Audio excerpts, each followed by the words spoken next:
আসসালামু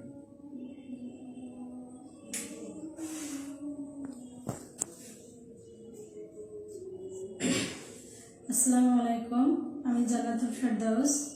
অনলাইন ক্লাসে সবাইকে স্বাগত। আজকে আলোচনা বিষয় অর্থনীতি, দ্বিতীয় অধ্যায়। পাঠশালার নাম ক্রমহ্রাসমান প্রান্তিক উপযোগ বিধির ব্যাখ্যা। পাঠশালার নাম হলো ক্রমহ্রাসমান প্রান্তিক উপযোগ বিধির ব্যাখ্যা। তাহলে প্রথমে ভূমিকা। ভোগের পরিমাণ প্রান্তিক উপযোগের মধ্যে সম্পর্ক নিয়ে অধ্যাপক আলফ্রেড মার্শাল 1890 সালে তার বিখ্যাত গ্রন্থ প্রিন্সিপাল অফ ইকোনমিক্সে বক্তব্য দেন তা ক্রমহ্রাসমান প্রান্তিক উপযোগ বিধি নামে পরিচিত। ভূমিকাটা আমি আবার বলছি। ভোগের পরিমাণ ও প্রান্তিক উপযোগের মধ্যে সম্পর্ক নিয়ে অধ্যাপক আলফ্রেড মার্শাল 1890 সালে তার বিখ্যাত গ্রন্থ প্রিন্সিপাল অফ ইকোনমিক্স যে বক্তব্য দেন তা ক্রমহ্রাসমান প্রান্তিক উপযোগ বিধি নামে পরিচিত। এবার আসবো আমি আমার মূল বক্তব্যে। একটি নির্দিষ্ট সময়ে ভোক্তা যদি একই দ্রব্য ক্রমাগত ভোগ করতে থাকে তাহলে অতিরিক্ত এককগুলো থেকে প্রাপ্ত প্রান্তিক উপযোগ কমতে থাকে। এটি ক্রমহ্রাসমান প্রান্তিক উপযোগ বিধির মূল কথা। তাহলে মূল বক্তব্যটা আমি আবারও বলছি। একটি নির্দিষ্ট সময়ে ভোক্তা যদি একই দ্রব্য ক্রমাগত ভোগ করতে থাকে তাহলে অতিরিক্ত এককগুলো থেকে প্রান্তিক উপযোগ কমতে থাকে। এটি হলো ক্রমহ্রাসমান প্রান্তিক উপযোগ বিধির মূল কথা। এবার আসবো আমি অনুমিত সত্য। এই বিধিটি নিম্নোক্ত অনুমিত সত্যের উপর নির্ভরশীল। এই বিধিটা কয়েকটি অনুমিত সত্যের উপর নির্ভরশীল। যেমন এক নম্বর হচ্ছে ভোক্তা যুক্তিশীল। ভোক্তাকে হতে হবে যুক্তিশীল। 2 নম্বর হলো এক নির্দিষ্ট সময় বিবেচ্য। এই বিধিটি কার্যকর হতে হলে একটা নির্দিষ্ট সময় বিবেচ্য হতে হবে। ভোক্তার আয় 3 নম্বর আসে। ভোক্তার আয়, রুচি, পছন্দ স্থির থাকবে। এই বিধিটা কার্যকর হতে হলে কি হবে? ভোক্তার আয়, রুচি, পছন্দ স্থির থাকবে। এবং 4 নম্বর আছে হলো দ্রব্যের এককগুলো সমজাতীয় এবং দ্রব্যের এককগুলো কি হবে? একই জাতীয় হবে বা সমজাতীয় হতে হবে। 5 নম্বর হলো উপযোগ পরিমাণগতভাবে পরিমাপযোগ্য। উপযোগটা কি করতে হবে? উপযোগটা হবে হলো উপযোগ পরিমাণগতভাবে পরিমাপযোগ্য হবে। তাহলে ক্রমহ্রাসমান প্রান্তিক উপযোগ বিধি ব্যাখ্যা করতে গিয়ে সত্য হলো এখানে ভোক্তা যুক্তিশীল, এক নির্দিষ্ট সময় বিবেচ্য, ভোক্তার আয়, রুচি, পছন্দ স্থির, দ্রব্যের এককগুলো সমজাতীয় এবং 5 নম্বর হলো উপযোগ পরিমাণগতভাবে পরিমাপযোগ্য। এবার আসলে বিধির ব্যাখ্যা। মানুষের অভাবটা হচ্ছে কি? অসীম, কিন্তু একটি বিশেষ দ্রব্যের অভাবটা হলো সসীম। এই জন্য একটি দ্রব্যের কিছু পরিমাণ ভোগের পর তার অভাব পূরণের তীব্রতা কমে যায়। যেমন একজন ভোক্তা প্রথম লিচুটি বা প্রথম কমলাটি যে আগ্রহ নিয়ে ভোগ করবে, পরেরটি ভোগ করার ক্ষেত্রে সে আগ্রহ থাকবে না। অর্থাৎ প্রথমটির তুলনায় দ্বিতীয়টি তৃপ্তি বা উপযোগ কমে যাবে। এভাবে সে যদি একইভাবে ক্রয় করতে থাকে বা ভোগ করতে থাকে তাহলে সে লিচুতে ভোগ করা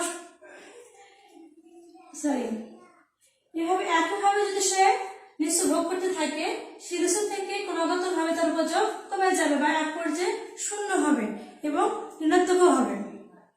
এটা হলো বিধির ব্যাখ্যা। এখন আসবো আমরা সূচির সাথে ব্যাখ্যা।